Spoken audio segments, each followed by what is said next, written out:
আসসালামু আলাইকুম BD sports টিভিতে আপনাকে স্বাগতম।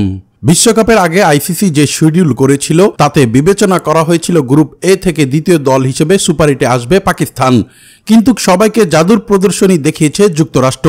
পাকিস্তানকে ছিটকে ফেলে সেরা 8-এর জায়গা করে নিয়েছে প্রথমবার টি-20 বিশ্বকাপ খেলতে আসা আমেরিকা। সেই প্রভাবটাও পড়েছে বাংলাদেশের ক্ষেত্রে।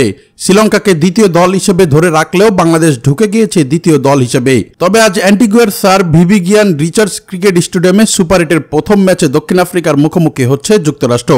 এদিকে 21শে জুন বাংলাদেশ সময় সকাল 6:30 সুপার 8-এ নিজেদের প্রথম ম্যাচে মুখোমুখি হবে বাংলাদেশ এবং অস্ট্রেলিয়া। বিশ্বকাপ ইতিহাস বদলে মাঠে নামবে বাংলাদেশ দল। ম্যাচ জিতলে অনেকটাই নিশ্চিত হবে বাংলাদেশের সেমিফাইনাল খেলা। পাশাপাশি এখন পর্যন্ত অজিদের বিপক্ষে টি-20তে মোট মাঠে নামে 10 বার, এর মধ্যে 6 বারই জয় পায় অস্ট্রেলিয়া। অন্যদিকে বাংলাদেশ নিজেদের মাঠেই 4 বার জিতে অজিদের বিপক্ষে।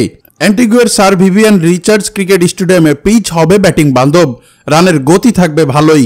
এখানেও টস ভাগ্য ফ্যাক্টর হয়ে উঠতে পারে দু দলের মধ্যে। ওপেনিংয়ে বাংলাদেশের দেখা যাবে লিটন দাসের সাথে তানজিম তামিমকে। 3 নম্বর পজিশনে খেলবেন নাজমুল হোসেন শান্ত, 4-এ তাওহিদ হৃদয়, 5-এ সাকিব আল হাসান, 6-এ মাহমুদুল্লাহ রিয়াদ, 7-এ জাকের আলী, 8-এ তাসকিন আহমেদ, 9-এ মোস্তাফিজুর রহমান, 10-এ রিশাদ হোসেন ও সর্বশেষ 11তে তানজিম সাকিবকে নিয়ে বোলিং বিভাগকে শক্ত পরীক্ষায় দিতে হবে অস্ট্রেলিয়ার বিপক্ষে, আর সেজন্য প্রস্তুত বাংলাদেশ। সর্বশেষ এদিকে ম্যাচ পূর্ববর্তী সংবাদ সম্মেলনে আজ কথা বলেন নাজমুল শান্ত।